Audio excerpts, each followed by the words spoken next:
it is officially week 3, and I still don't have fucking intro for this new show. I'll get it together soon, I swear.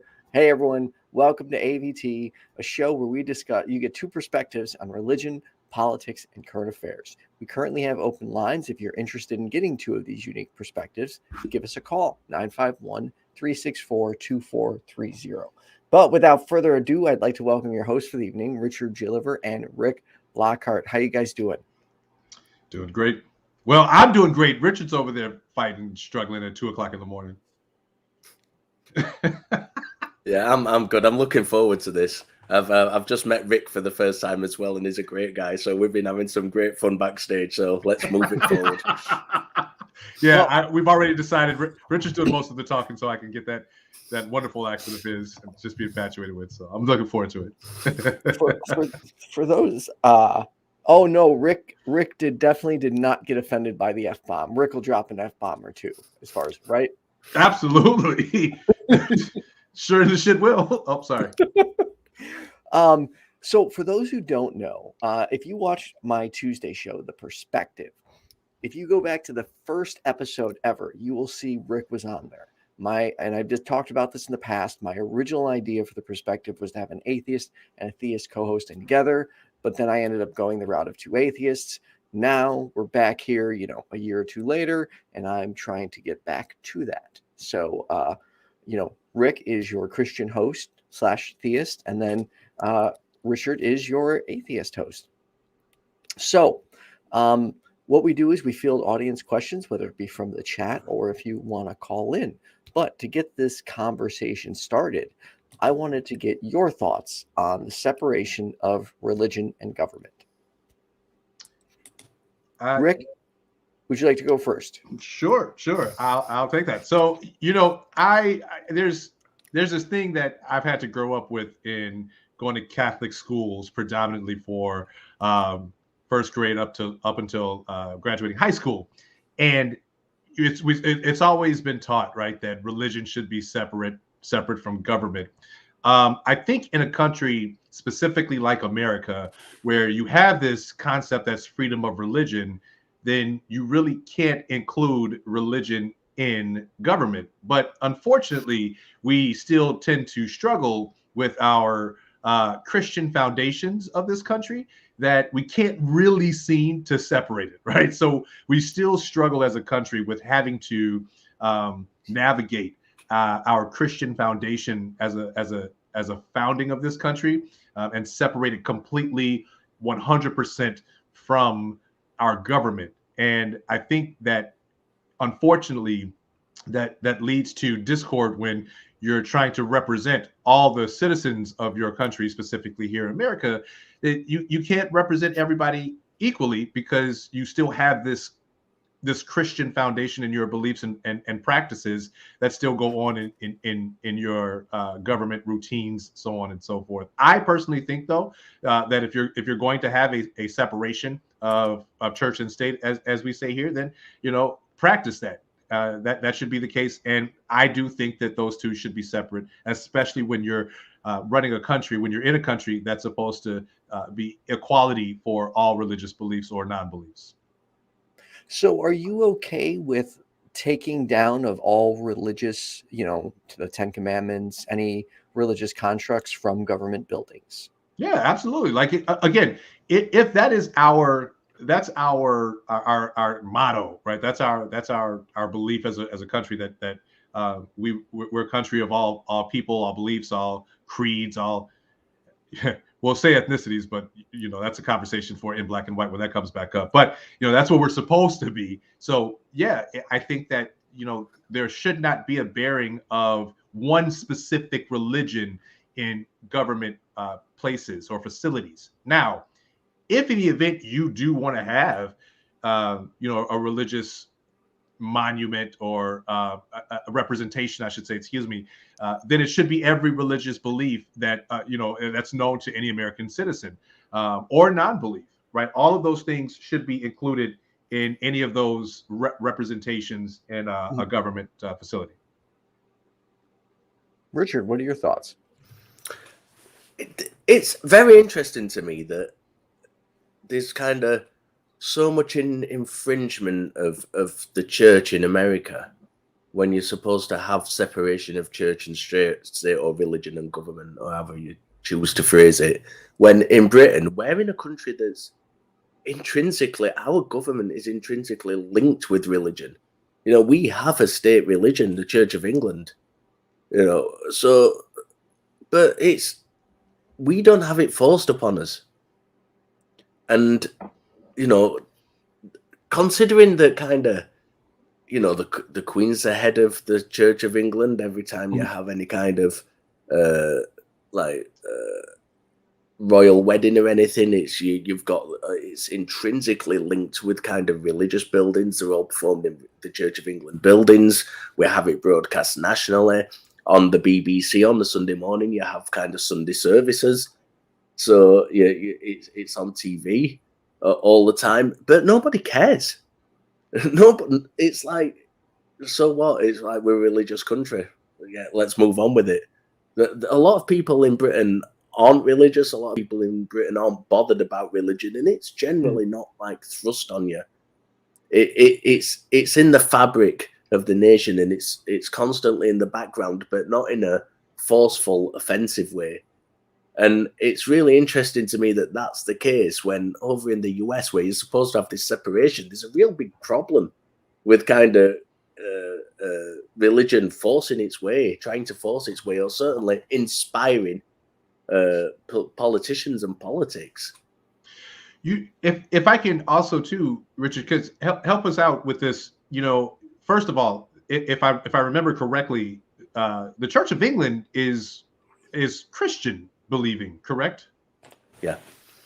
So to your point, you know, we have this supposed separation of church and state in America, but it's so the religion of force, right? The religion that we do have the perspective of most predominantly is Christianity, and I find it remarkable that you know, it's Christianity that's forced upon us, but I guess that's because of, you know, the when we look at how America was you know, created, if you will, the basis of religion was Christianity, and that's the religious or religion, excuse me, that is the most predominant. But with the Church of England being its own denomination within Christianity, it's wild that you all have, this country of England has been around for how many years? Forgive me for not knowing, but it's like you all have all finally have evolved to, yeah, this may be a religious country, but we don't really care about that religion, you know, one way or the other. And I wonder, with America being so young, if we will eventually get to that point where, yeah, it's a religious country, although we say it's not, but we don't care. You know what I mean? Like, evolution is only time will tell. That's an interesting point, because if we kind of go back into the history of it, the Church of England was kind of formed in not dissimilar a time to when America kind of first started getting populated and came about. You know, when you look at the Reformation, which of course was a kind of a long process and had many different facets to it, that's when the Church of England first came into being. And so you're looking at a kind of similar time period, and I've met many Catholic people who say they were Catholics. They were Christians, and then there were Catholics. I think I've got that right. And they kind of differentiate between Catholicism and the rest of Christianity. And I know many denominations kind of see themselves as the right one, but in Catholicism, it's kind of pushed to that next step where kind of the Church of England or other Christian denominations are kind of seen more in the realms of things like Islam or Hinduism. They're seen as completely separate entities to Christianity itself. I want to, just so you know, I'm going to now change my dialect to Christian, because I just love how you said that. But this is me infatuated with your accent again. Forgive me. So, here's the thing. Like, I grew up Catholic, And it was about 7th or 8th grade. In fact, I just talked about this in a speech the other day for Martin Luther King celebration. And growing up in a Catholic school, it was about 7th or 8th grade for me, where I remember reading, the Bible, because I just really enjoyed reading the stories of the Bible. And I started to, kind of contest what the Catholics were teaching, because to your point, you're absolutely right. Catholicism, kind of boasted, if you will, about being the most predominant and true Christian belief, almost to the point where, people were getting confused that Catholicism still falls under the umbrella of Christianity. Like, it was baffling to me how often I still have to explain to people that Catholicism, that Christianity is the religion, Catholicism is the denomination, right? And like the Catholics don't, sometimes they don't get that. Like, they're like, no, I'm Catholic, I'm not Christian. Like, no, you are. That's Christianity. Just, I have other choice words that I won't use on this show because it'll offend some people. And you talked about not offending the Christians, but the Catholics definitely took on this role, this prestigious role of, we are the Christians, or we are the actual religion. And it's like, no, y'all are the denomination, not the religion. Get it right.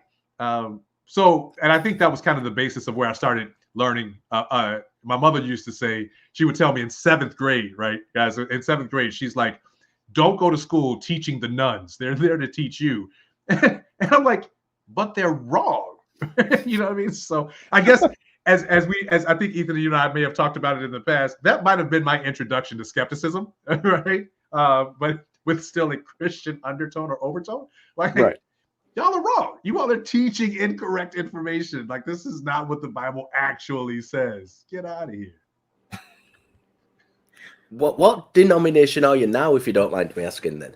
I don't. So I currently identify as Baptist. And that's because the church that I attend is a Baptist church. The pastor who I sit under is a dynamic and wonderful teacher.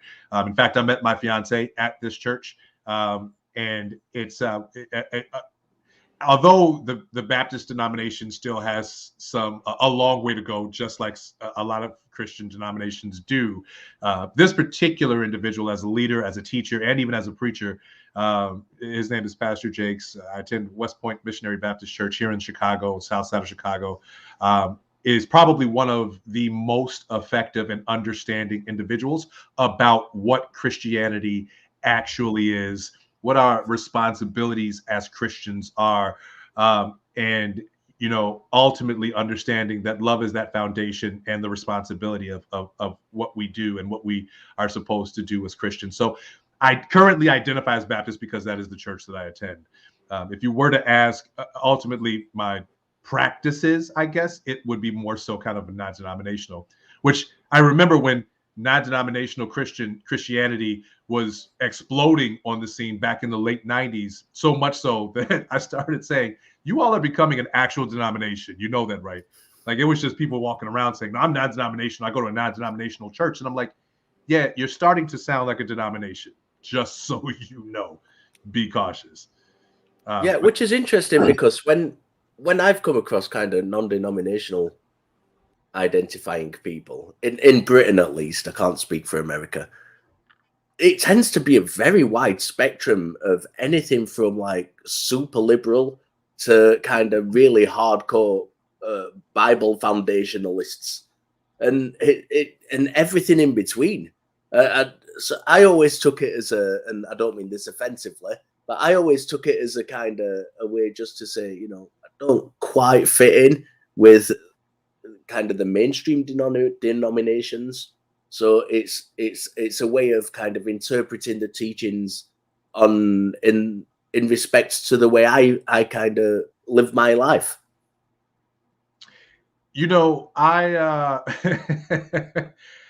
If I can respond real quick to I Got Cookies, I'm already dark, if you can't tell. It's just so you know, it's a complexion thing though. So, but we can work on that a little later on. Anyway, in regards to your point, Richard, you're absolutely right. It really kind of became this how I identified, just so I can identify, because I don't identify with any of these other denominations. Sure, but I wanted to believe for a long time that Christians, non-denominational Christians, understood that basic role and responsibility of who we are as believing, as Christian believers, and being, like I said earlier, that's on the foundation of love, and that's really it. But ultimately, what started to happen is forming of a kind of denomination within non-denominational believers that really went left or right, and now, I don't even know where that is. So ultimately, to answer your question, like I said, because I attend a Baptist church, I identify as Baptist. All right, we got our first audience question from Ameet Mathew. How do the two of you feel about missionaries and missionary work? Rick, I'll let you go first. Thank you, Ameet, for the question. I guess I'm having difficulty understanding maybe why that's a question. Did I miss something in the news where missionaries are doing something horrible? And the reason I said it is because, in my mind, missionaries and missionary work has just always been just kind of going into places and helping people in the name of Christianity. I guess the perception is missionaries and doing the missionary work is trying to convert people, and from my perspective or experience, that's more evangelical Christian or evangelizing, I believe is the term that's used. So at least in the States, for the most part, and it's that type of work that people are trying to convert. Whereas missionary and missionary work, from my perspective, from what I know about it, has really just been going to other places that just kind of need some help, right? And helping humanity. So to answer your question directly, I would say I'm a fan of missionary and missionary work, but that's, again, with my interpretation being that missionaries and the missionary work that's being done is simply helping a society of people, helping a nation of people, helping a village of people, whatever the case may be, to be sustainable. Yeah, I got a completely different perspective, but that's I think this is because I've got a very specific when people mention missionaries, my wife spent about 3 or 4 years in the Mormon church. So we had the kind of Mormon missionaries coming around a lot. And Mormon people in general are the nicest people you will ever meet. They're absolutely lovely. They will literally come and, they will do things for you. If you said, I need help cleaning out my garage, or you need help, I need help with the garden, they'll come and do it with you without asking anything in return. Yep. On the flip side of that, they are, and I'm going to say this unequivocally, a very dangerous cult. We literally had to take them to the European court to take my wife's name off the register when she decided to leave, because they're all about the numbers. They're trying to rebrand as a kind of a Christian, a mainstream Christian denomination, whereas in the past they were quite distinct from that and happy to be distinct from that. They've kind of gone through this phase, I think, from the late 90s of trying to rebrand and be more Christian. I heard a story once of the Mormon Museum in Utah. Someone went to visit it, and it was all about Joseph Smith and Brigham Young and all these people. And then they went back a few years later, and it was all about the Bible and kind of mainstream Christian teachings, of really pushing to rebrand. And I think it's just simply a case that the numbers are falling that fast. And there's a real push from them. They've kind of gone through lots of legal hoops to try and stop people leaving. That's why you literally have to take them to court to get your names off the thing. So that's immediately when people mention missionaries, my mind jumps to the Mormons because of that experience. Yeah, and when you say Mormons, this is the adult channel, right? Because it's late night. We can have adult conversations here. Yes. Yeah. Okay. So yeah, you can have whatever conversation you want. all right. So when I think of Mormons, I think of, all the gay porn that's out there with Mormon boys. Like I just, Mormons to me are just a cult that I really stay away from unless I'm scrolling through Pornhub. Here's the thing, you have these. This is the thing. You have these unfortunate kind of. I want to call them denominations, but I have to be careful with that because a lot of their beliefs, although they call themselves Christian. I got it, Richard. I'm gonna get it. I got to work on it. But before the end of the show, I'm gonna get Christian. They call themselves Christians, but ultimately they have such a cult-like behavior, and it's so far removed from the teachings, the original teachings of Christianity, of the Bible that we currently read, that I almost want to say, no, y'all aren't really Christians, because you're out here doing some horrible cult type behavior and work. It's very similar to Jehovah's Witnesses, right? Jehovah's Witnesses have a very similar kind of ideology that's set up where it's almost, I think Jehovah's Witnesses might be a little bit closer to the Bible, but Mormons, have a completely different type of structure that almost like with a sliver of a soul keeps them associated with Christianity. So I can understand that, but like I said, for me, I think unfortunately, because the Catholics tried to, in my years of going to school, try to dress up missionary work. So again, I can only go off of what my perception or interpretation of missionary work is. Now, I saw some comments that said that, missionaries are kind of colonial.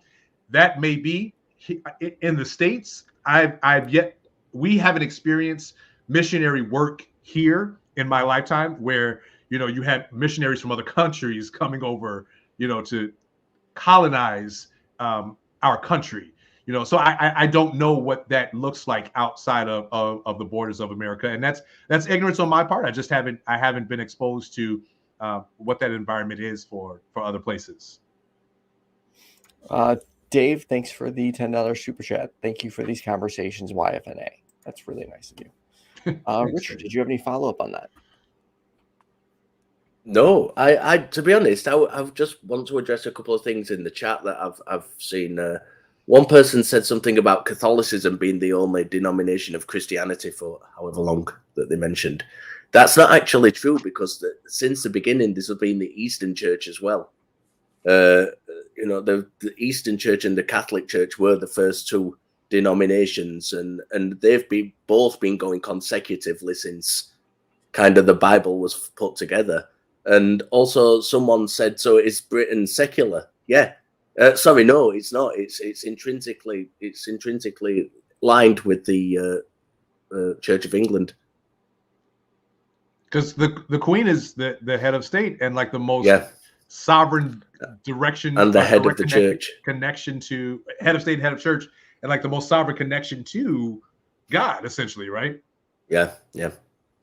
Allegedly so. I've been watching The Crown. I'm caught up. So, since we don't have any calls, I want to jump into the more interesting questions, ones we typically get. Rick, I know you've answered this before, but it's been a long time.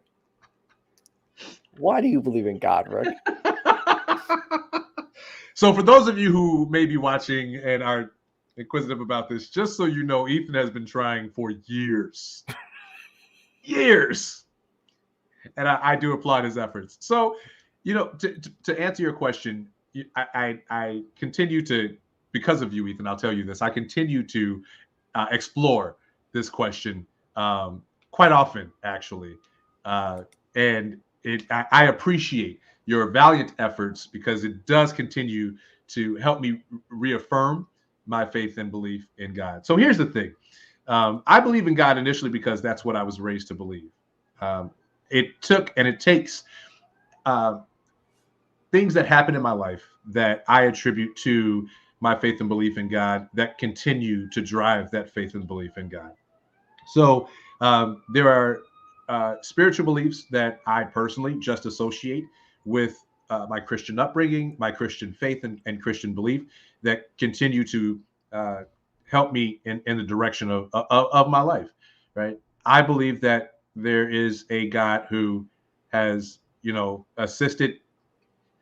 So I'm kind of one of those unique people, right? So I believe that there's a God who orchestrated the Big Bang, right? That's kind of like where I'm at. Like all of the things that we as humans are able to believe through science, I kind of believe that, well, hey, maybe God had something to do with that, and that's why we are able to kind of trace those things back to where they are, right? I'm also one of those believers, for a long time being gay, there were so many people, and especially the Black church growing up, that you can just pray that gay away. And now knowing at 40 years old, well, that didn't work. So clearly, that praying it away is not a thing. But that never really shook my faith or belief in God.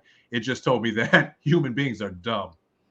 That's kind of what I ran to after that. Like, if this is the way that God created me in so many different facets and elements of who I am, that's what I get to celebrate and thank Him for, or thank God for, excuse me.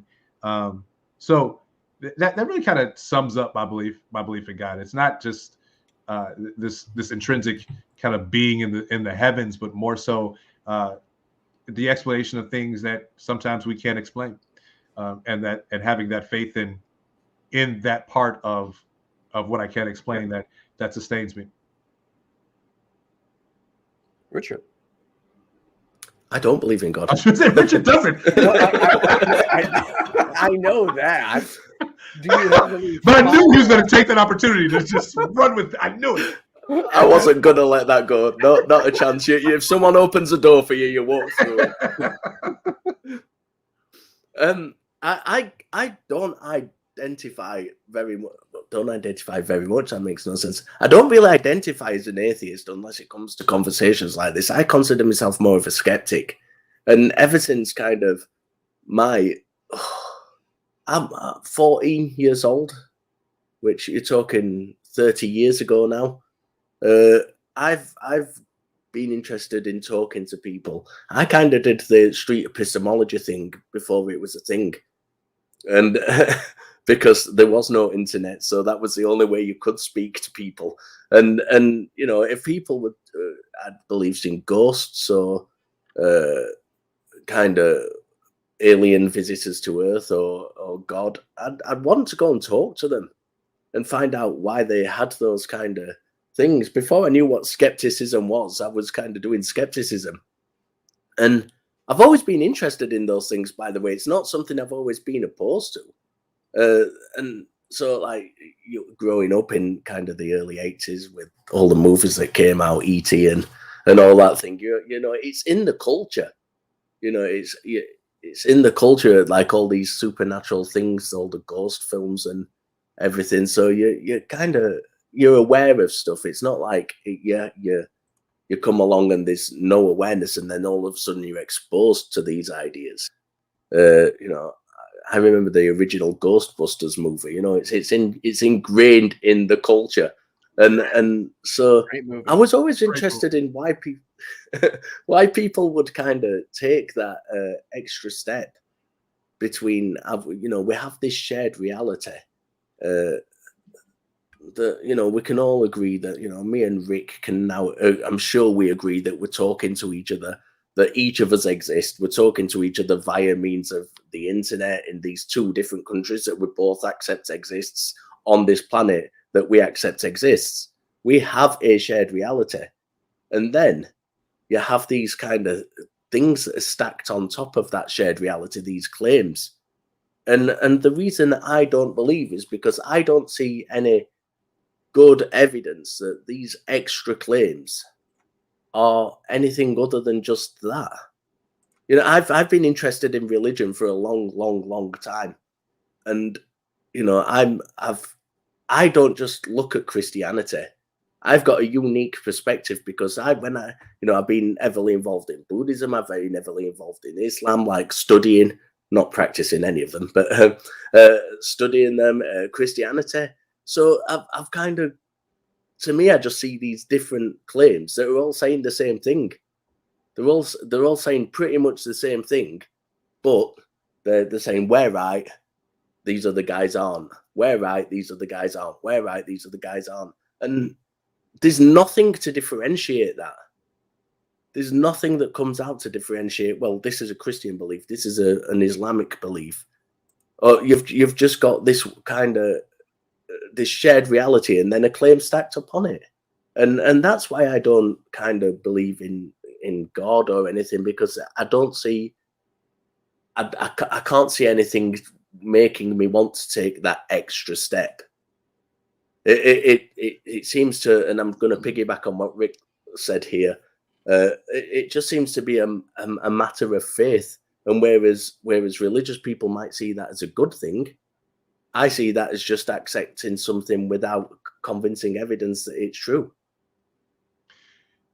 You know, Richard, I if I can, I think Ethan and I had a very interesting conversation on the show once. Was it on the show or were we just having a conversation? I don't remember, but either way, it might have been on the show.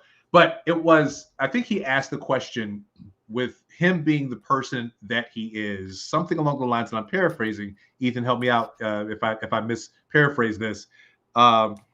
What is the appeal of religion, or why should he believe in religion? Something along those lines. Why should I believe in God? Right. What would be the appeal? And I simply said, at the end of the day, because Ethan's a great guy, he understands the concept of, as you said, Richard, in most religions, but specifically Christianity, he loves humanity. He definitely is. I see him as a humanist, somebody who really understands the importance of protecting humanity, embracing humanity in all its facets, and loving, human beings as the people that they are. So when we covered that, at the end of the day, it really just is, the basic teachings of Christianity of if your soul goes to heaven or hell. And that remains to be nothing that anyone can or cannot prove at this point, because nobody's really come back from the dead other than our belief in Jesus coming back after his death. And that's so far in the history books that none of us living today really know. But what we do have is faith. And as you pointed out, Richard, that's really kind of the basis of religious belief. It especially in Christianity, at least I can speak for Christianity.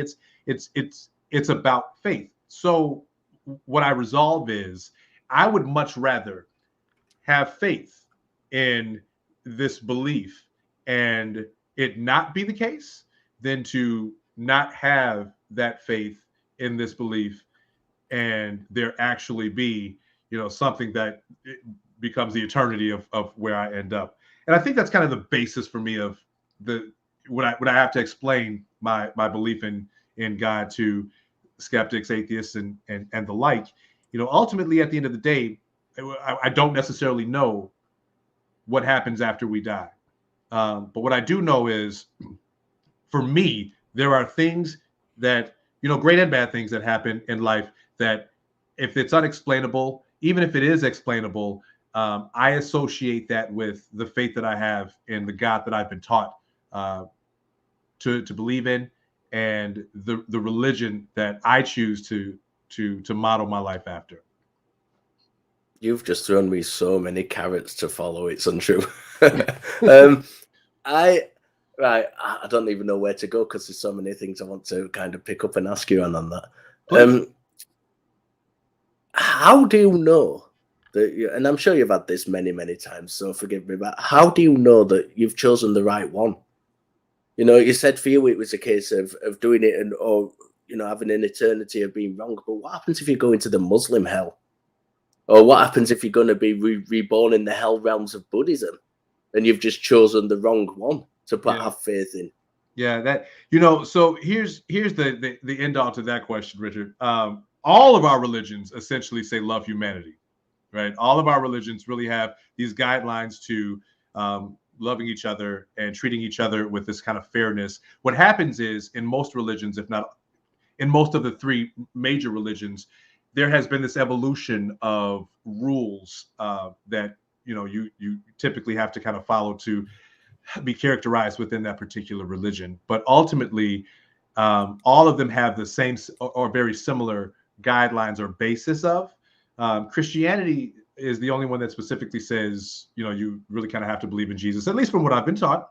There are some other stipulations in other religions that I might be missing, but there are these rules and regulations. And again, it goes back to when I was reading the Bible and I was like, yo, Catholics, y'all are teaching this incorrectly. This is not what this says. I believe that there tends to be that kind of miseducation in other major religions too as well. But ultimately, the bottom line for all religions is how we treat each other.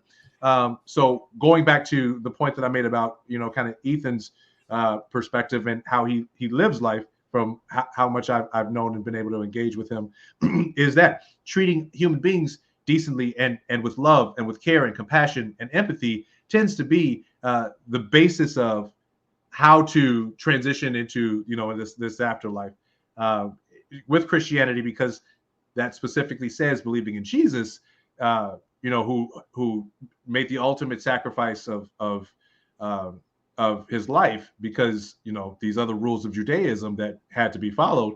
That's just kind of that extra layer, as you mentioned earlier, just that kind of extra layer on top of what the belief is. But at the end of the day, if in the event I'm doing the basis of every other religion, then I have a pretty good shot of being okay, of not necessarily choosing the wrong one. But, you know, ultimately, we'll find out at the day when I close my eyes. And if I can come back and tell y'all, I will. We'll see what happens. What? I've lost my train of thought. Because here's the thing. You ask any Christian right now at this point, I'm going to hell because I'm gay, right? I have had to navigate that alone in my own religious belief for years, right? And even to the point where the trauma that's caused that I've had to deal with within my own religious belief has been, I still struggle with it, right? So yeah, I could day to day wonder if I chose the wrong religion, but at this point, at 40 years old, for me, it's just the comfort of the faith that I can rely on. That there's been so much miseducation, right? That I now have to rely on what I feel is a personal relationship with something that's more spiritual than it is natural, or supersedes natural. So what you know, earlier on you mentioned talking about you know, you're either going to heaven or hell, and you know, the way we can identify, you know, we can't prove any of these things, but I've never been I've never read the Bible from a kind of believing perspective, but I'm really interested in kind of biblical scholarship, and some of my favorite Bible scholars are practicing Christians. You know, people like John Drain, people like that, like huge Christians, really, really good understanding of kind of the scholarship and the scholarly consensus. Even though they may not all agree, they accept what the consensus is. How, when you look at biblical scholarship, we can see a timeline of where you know, the concepts of heaven and hell come into play. Yeah. So the you know, the kind of Christian understanding of what we'd all consider the Christian understanding of going to heaven and hell when you die, are relatively new concepts when it comes to the Bible. So what would you say? Because I'd consider that personally evidence that these things are kind of, this is going to sound very black and white, and it's probably more subtle than this, but for the sake of argument, sure, these things are manufactured by the people who wrote the Bible. So that being the case, what would your point be to that? The kind of, we can trace a timeline of where these concepts first come into play. Oh, there's that question that I love that we always get to. So for me personally, again, I didn't give this disclaimer at the beginning of the show, but for those watching, the views that are expressed here are just merely the opinions of the Rick Lockhart II. I do not speak for all of Christianity. I do not profess to be any biblical scholar. Now that I got that out of the way, there are some things that I remember coming to fruition as I lived this Christian life, or just my life in general. And one of the things, I think the most prominent or prevalent that stood out in my mind, was that somebody used the example that the original text of the Ten Commandments did not say thou shalt not kill. It said thou shalt not murder. Further along in my life, which we know to be two different things, right? If we don't, does anyone not know the difference between murder and kill? We'll cover that in a bit. Then further along, right, I come to, and this is just relatively recent, via TikTok. Hats off to TikTok for this. I was introduced to the fact that homosexuality wasn't even introduced into the Bible in the English language, using the English language, until I think 1964, somewhere around there, right?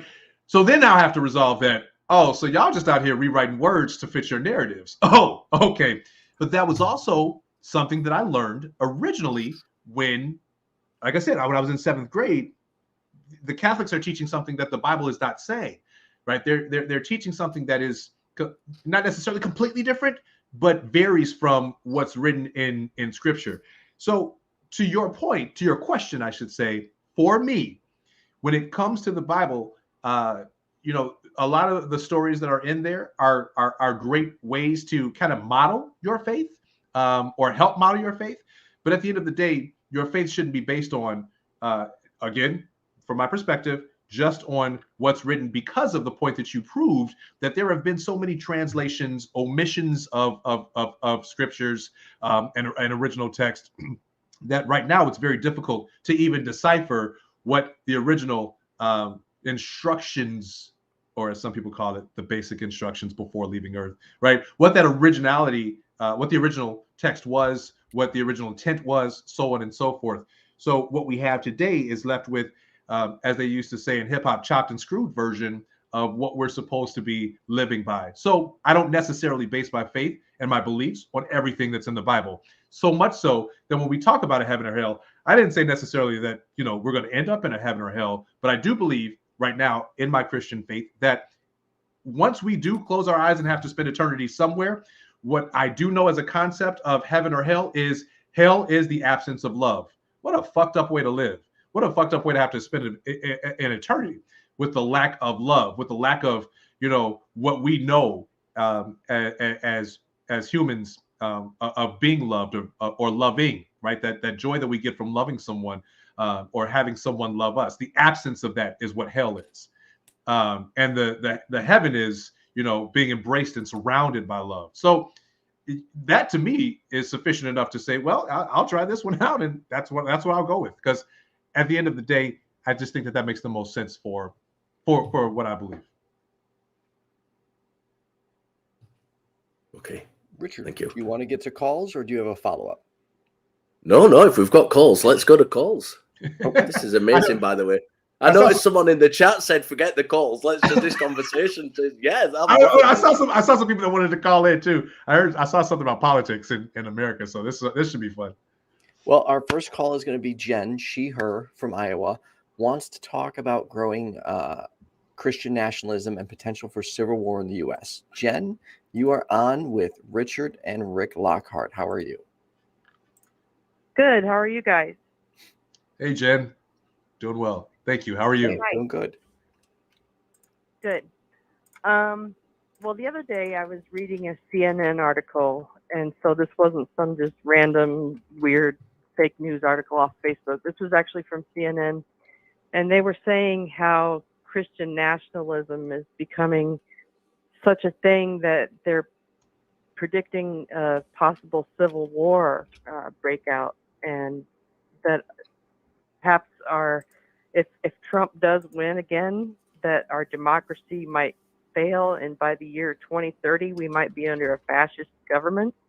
And it's actually to the point that Canada is setting up preparations for political asylum seekers. So, like, if people are, you know, in a war-torn country, they can go to Canada and seek asylum. I mean, this was coming from CNN, and it kind of scared the crap out of me. So I just wondered what your thoughts were. I guess as the American representative, I'll take this one, Richard. Yeah. Hey, I was going to suggest that. But before I do, Richard, if you can get some things with your government set up over there for that asylum, and that'll work as well, because, you know, that accent, I love it. All right. Well, Jen, you know, there's a few things with that, right? When we talk about news sources and whatnot, you know, we'd like to believe that certain channels provide us with a lot more of soundness in their reporting. But at the end of the day, I think there's a few things here. There's a couple of sides, at least, that I play on. So the first thing is we are a relatively young country, right? And we have the potential to re-evolve, government leadership, time and time again. And it may not happen in our lifetime, but then again, it may. So there is that possibility. There's always that possibility because we're ever evolving as a youthful country as a whole. Now, having said that, I'd like to believe that the greater majority of our country is a lot smarter than to allow a civil war to take place, at least not like the Civil War that we knew. And what I mean by that is a lot of people from my experience recently, at least starting from 2020, have really kind of promoted this Civil War being more racially driven than anything. And using kind of that fear mongering of what our Civil War originally was, between the North and the South and all over slavery and the existence of slavery, kind of using that as a proponent to push this narrative. I don't necessarily believe that it'll get that drastic. However, I'm so grateful that Canada is setting up provisions for us to go travel north. I hate the cold, but my fiance, he's a hot guy. He runs warm. So, we can be gay in Canada and be okay. And why not? I'd like to go down to the southern countries that speak Spanish, but that's also, something that I also enjoy that he hates. So, there's a lot of things that we should be prepared for. But at the end of the day, I do think it's a bit drastic for that type of extensive outcome to happen at this point. If we didn't go into a civil war on January 6th of last year, if we didn't go into a civil war during the summer of 2020, if we haven't gone into a civil war yet about vaccine mandates, then I tend to think we probably won't necessarily go into a civil war. But I do think that we've got a lot of knowledge in the past couple of years that help us find ways to navigate politically and lawfully, how to make changes that could effectively impact or ineffectively impact when you think about voting rights and whatnot. But make better impacts or bigger impacts rather than just going to an all-out brutal war within our own country. That's just me. I don't know, Ethan. What do you think? Because you're here in America. Typically, I don't voice my opinion on this show. Yeah. Okay. Sorry. Okay. Sorry, I didn't know the protocols there. No, it's okay. So yeah, Richard, do you have any follow-up? I think we should always express caution when kind of reading mainstream or any news media. Fact check what we're reading, and that I think from and I have no knowledge on this, by the way. This is kind of gut Richard talking, so this may be completely wrong. I want to stipulate that before I say anything. It seems a little bit overblown that there's going to be a full-on civil war. I think fear has been the kind of attempt at the insurrection that happened with the weird guy with the face paint and the moose headdress. All that. I feel like other countries are looking at us the same way too. It's like who is this weird guy? That is America now. That's whenever anybody thinks of America, they don't think of the flag or the Statue of Liberty. They just think of that guy with the headdress on. And here we are. I understand American politics. I like country music. Look, it's all joking aside. I think it's probably that has scared a lot of people in America. It's caught the government off guard. It's caught America as a whole off guard. Nobody expected that to happen, especially from patriots. You know, if that was going to be happen, surely it'd be the Black Lives Matter movement that was going to storm the Capitol. If anybody, and that's the kind of mentality I get from America, that, you know, it's these people who are in the wrong, these minorities who are going to cause trouble, not, you know, hardline American patriots. And that's what happened. The Patriots stormed the Capitol, and fucking hell, what's happened now? It's thrown everybody off course. It's literally, everybody's scared. Everybody is scared because something that's so left field that nobody expected has happened. And the insurrection's not coming from the usual subject. It's coming from suspects, if I can learn to speak. I might have a good accent, can't speak with it. But it's not. It's the Patriots. It's the guys who everybody thought loved America, who've thrown everything into turmoil, and that, I think, has got people a lot more cautious than they ought to be. I don't see as I said from the outset, I'm no expert on this, and I could be completely wrong. I think it's probably a little spark where there's going to be no fire. I can't see that happening. I can't see a full-blown. I'm more concerned about fucking Russia at the minute invading the Ukraine than anything else, which is news that seems to be kind of under the spotlight, but at the same time creeping up on us. It's not something that's been widely reported and seems to be like majorly. Oh no, it's reported every day over here, but apparently is it okay? Ukraine is like, the Ukraine citizens are like, yeah, we've been dealing with this for 8 years, bro. It's not gonna happen. Like, that's their mentality. So if Russia invades, I guess then maybe we should be worried about a civil war here, because at this point, if Ukraine is like, yeah, they've been doing this for 8 years, we're not worried about it. And I feel the same way about a civil war here in America. I'll wait to take my cue from Russia, Jen, to answer your question. If Russia invades Ukraine, then I'll be worried about a civil war here in the country. Yeah, so that's my take on it. So we got people. Sorry. No, go ahead, Jen. No, I'd finished. We got Marjorie Taylor Greene in Congress and Lauren Brobart. They're fascist beliefs. I mean, they've got some crazy fascist beliefs. I mean, this isn't just, you know, fringe groups, you know, the insurrectionists. These are Christian nationalists, you know, groups that are popping up all over the place. And that's, you know, kind of a cause for concern. I mean, I get where you're saying that the news likes to sensationalize things, but I don't know if it'll actually come to like guns blazing or anything, but there's definitely a big rise in fascist beliefs right now. And it seems like anyone is open for, you know, hatred, or, you know, they can just speak out against, you know, Black Lives Matter or the Jihad Squad or whatever, and they got no consequences for it. I mean, it's just ridiculous what vitriol they can just speak. Oh, I love that word, vitriol.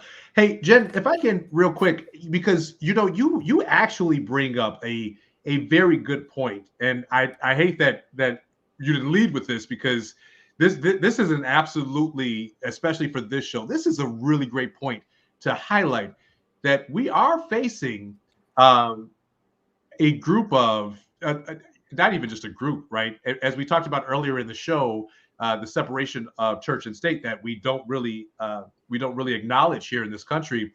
We do have so many people who hide behind the guise of Christianity to say that, you know, they're right, and to speak out against Black Lives Matter and any other organization with the elite mindset that they can do it and get away with it because of, you know, kind of rooted in that Christian American belief. Sorry, Richard, Christian American belief. I'm gonna get it. I promise I'm gonna get it. And it's giving them the sense of empowerment and entitlement that is really driving a force. And to your point, you just made me a little bit more scared now when you highlight that. You're right. We do have to be worried. Yo, Marjorie Taylor Greene, and I'm sure if you ask her, she does it in the name of Jesus himself. And I'm like, no, girl, that has nothing to do with Christianity at all. And that whole movement, you strike up the Bible Belt in America, And that wave of resilience goes throughout our whole country and probably south and north, but beyond our borders. So you highlight a very, very good point, and something that we should keep an eye on, because we have seen that behind the guise of Christianity, there are several hate groups. There's so much hatred that is now we now have visibility of. And unfortunately, we don't have enough of the counter to stand up and say, I'm sorry, let me rephrase that. I don't know if we have enough of the counter to stand up and say, that's not Christianity, and you all are wrong, and get somewhere and sit out. You know what I mean? Like, I don't know if we do have that. So you highlight a very, very good point that we should be very diligent of keeping an eye on. Jen, did they answer all your questions? Yeah, that was great. It was perfect. Sweet. Thank you. Thank you so much for calling in. Real quick, Jen, can I ask you, where are you calling from? What area of the world are you calling from? I'm in Iowa. Perfect. We got another northerner. Okay, we're great. We're set. We'll fight. We'll be safe. Thanks, Jen. You're so funny. You're hilarious. Just listen.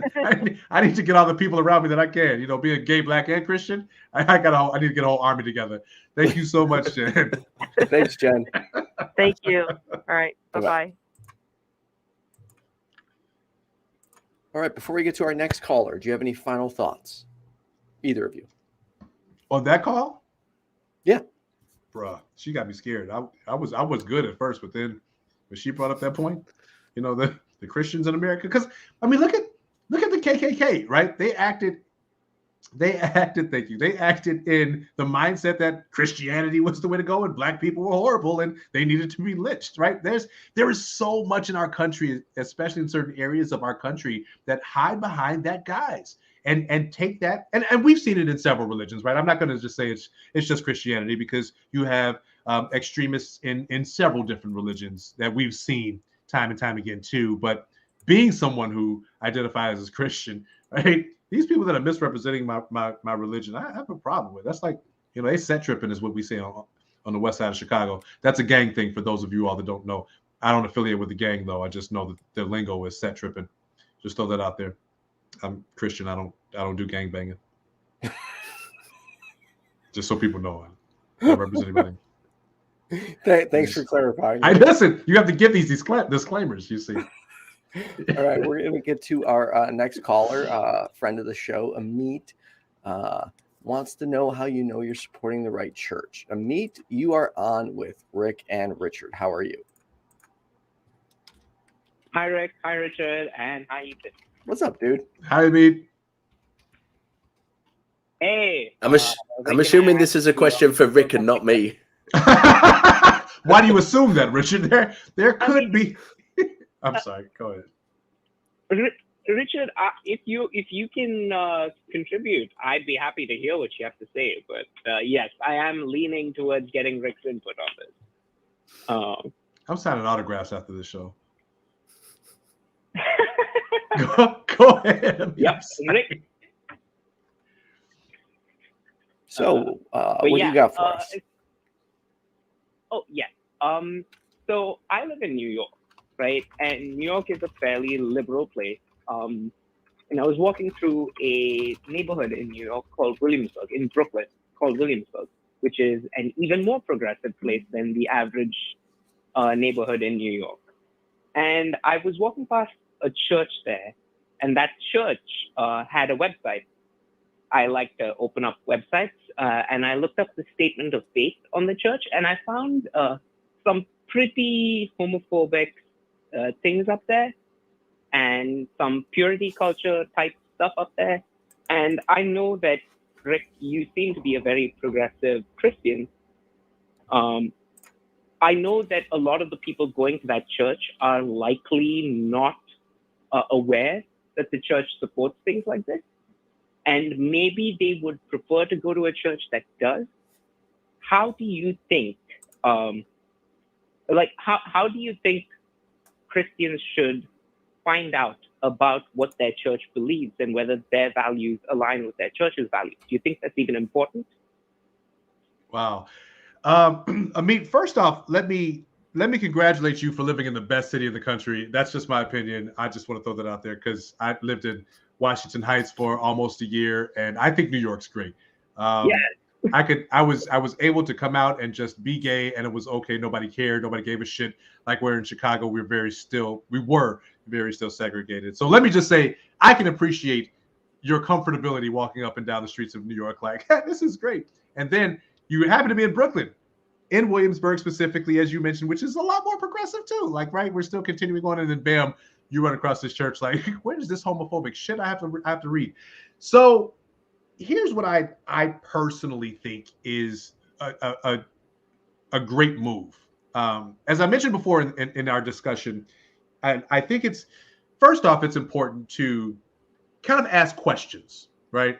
In seventh grade, I remember asking Sister Marie, I was like, so the Bible says here in this particular scripture that I'm reading, right? And kind of challenge or push back a little bit on what she was teaching. And it was probably not the right setting to do it. So I always encourage find the right setting to do it. But it's really important in anything that you do in life where you may have some competitiveness, pushback, or the like. The first thing you want to try and do is kind of seek to understand, right? So I might be the person, and this could be the Virgo in me, I might be the person to just kind of start inquiring, hey, did you know that your website has this kind of homophobic rant, here? Because, maybe they don't know that somebody posted that and they shouldn't have. I don't know. I like to give people the benefit of the doubt. Again, that's just me.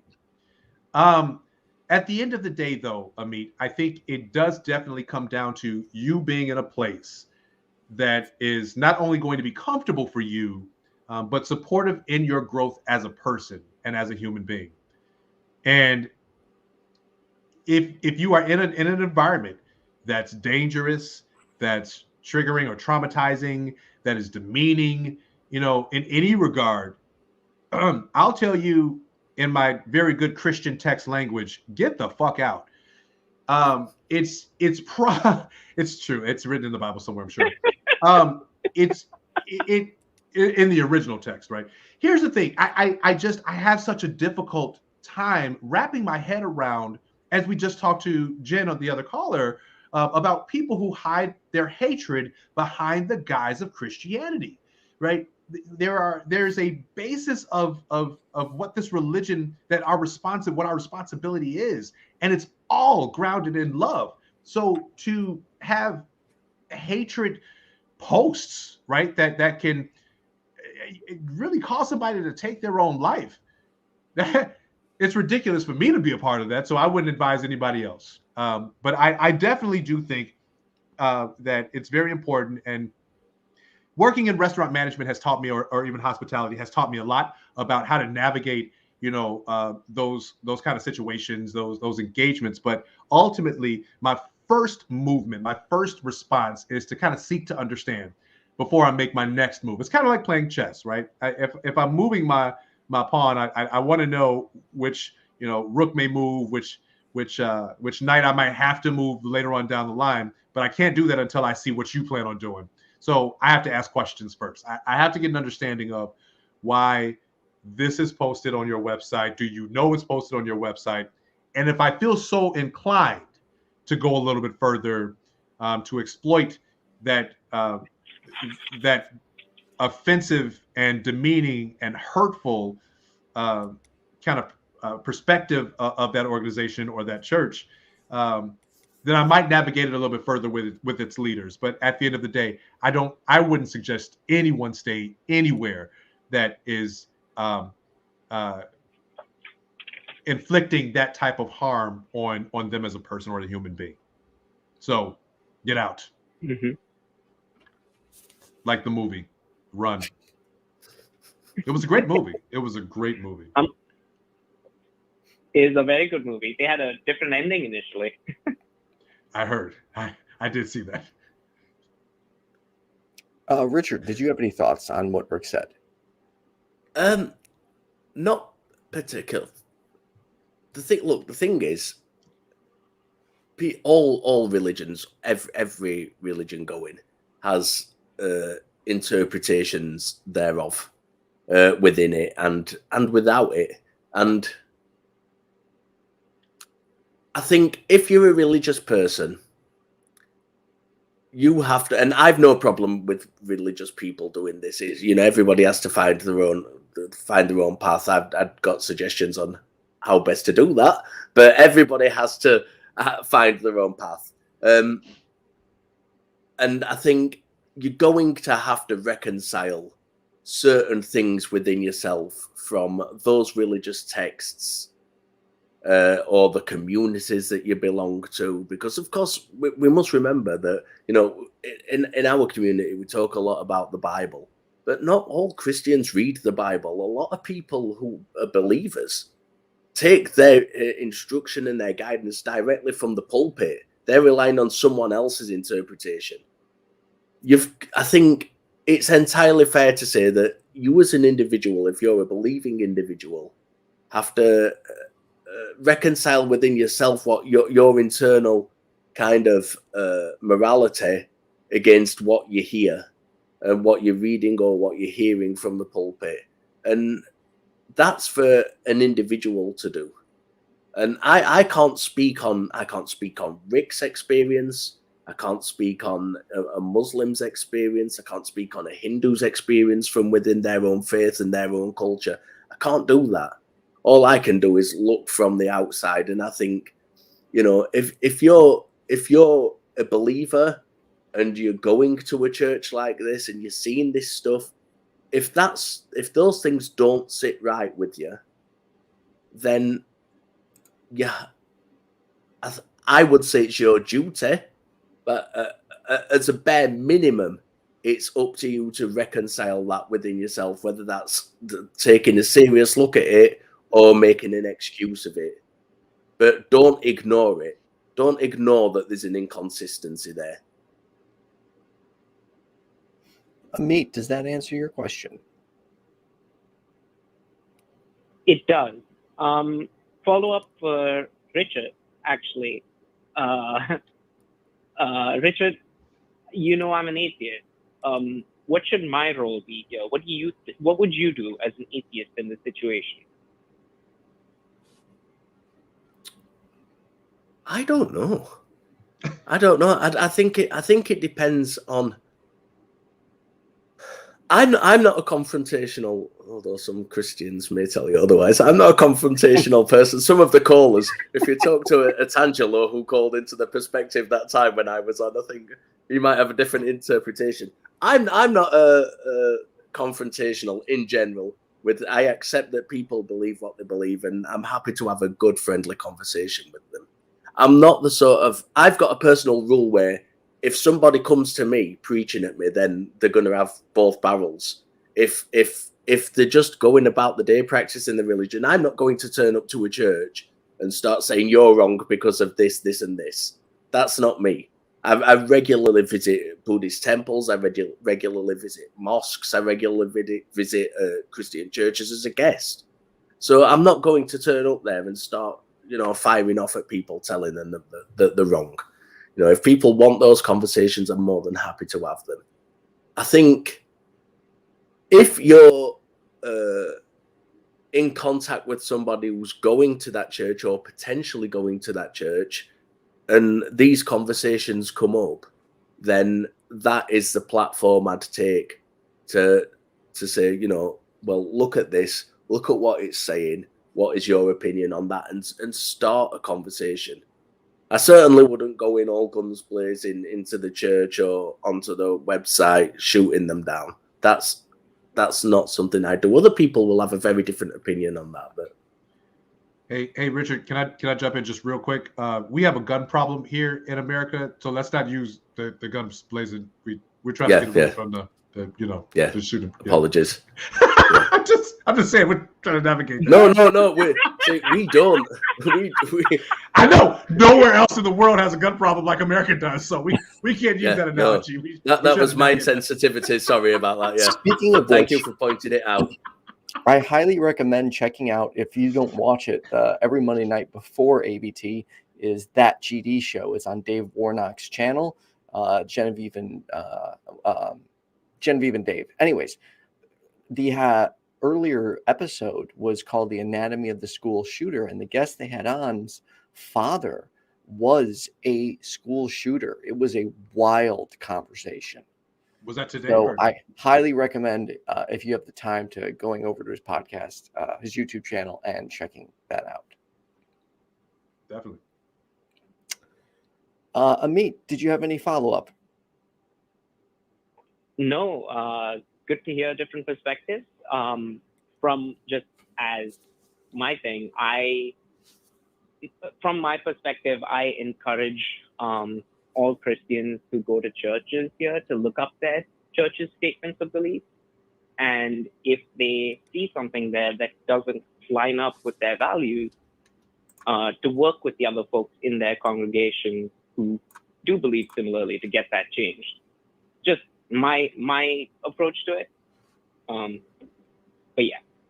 Thank you. Ameet, if you need me to write a letter, bro, I will. Like I have letter writing tendencies that might get things done. I'm just saying. Sometimes it sounds like I'm educated. So if you need some, let me know. I'll band with you, brother. We got this. Thanks, Ameet. All right. Yeah, thank you. All right, have a good one. Thanks, Ameet. Listen, I'm with them. You can't just be at church someday and then open up their website and see I hate gays. Like, wait a minute, hold on. I've been going here for 10 years. When did this pop up? Good show, guys. Richard, did you have any, or Rick, did you have any last questions for either person? Richard, I'll let you go first. Well, I'm actually interested to see, because I could talk to you for a week and a day without let up. I'm interested. I've done a lot of questioning of you tonight. I think it's only fair that you have the opportunity to, if you've got anything you'd like to ask me, to have the platform to do it, because I've kind of took the lead a little bit on the questioning. No worries.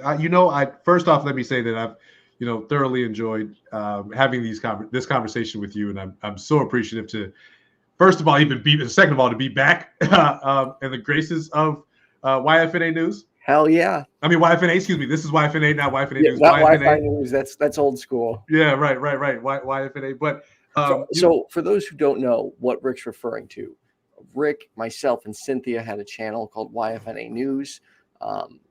We used to every week host shows. Cynthia and Arthur Ward hosted the 13%. And then myself and Rick hosted a show called In Black and White, where we tackled racism and politics each and every week. Black and white. See, it makes sense. In one day we will get it started. Once again, it's a combination of Rick's schedule, my schedule, and me just not knowing enough at this point to be having some of these conversations. So I have this fear where I'm like, I don't know. I need to be more knowledgeable if I'm discussing racism. Don't worry, we're gonna get you back. However, ultimately, I guess, Richard, my ending question for this show would definitely be, so do you plan on getting over to Chicago at any point in time? And how tall are you? What are you into? And what do you like to eat? Can we, maybe go out to a restaurant and grab dinner? And listen, I'll tell my fiance, he'll be fine with it. We're just going out for dinner, just having a couple of drinks. What do you drink? Those things that the people probably want to know, like I do. We don't have to share it now. We'll talk about it offline. But ultimately, let me say, man, that I as always, I always appreciate having the opportunity to share, my opinions, my perspective, as well as listening to other individuals. What I've greatly appreciated, though, is the fact that I've gotten a perspective of someone who is in a completely different country, and religion, as well as American perceptions, with the guy in the painted face and the headdress is now American. Like knowing that, like, we get fucking clowns. But thank you for that, man. It's been great to share this space with you. I appreciate it. Yeah, and to be honest, I don't know if not everyone knows this, but I got a positive COVID test yesterday, and I feel like shit. I'm not gonna lie. I've got a really sore throat. I feel like I've got a really bad cold. So this has been a little bit of relief for me doing this show tonight. Right now. And it's 3 now, isn't it? Like 3? Yeah, 3 a.m. Yeah. And you look great. Like, you got the sweater on and the beard is all shaped. Like, I mean, well done, bro. Well done. Actually, because I'm self-isolating, because I've got COVID, I'm not getting up for work because I would normally have to get up for work in like an hour's time. So I've got a bit of a reprieve.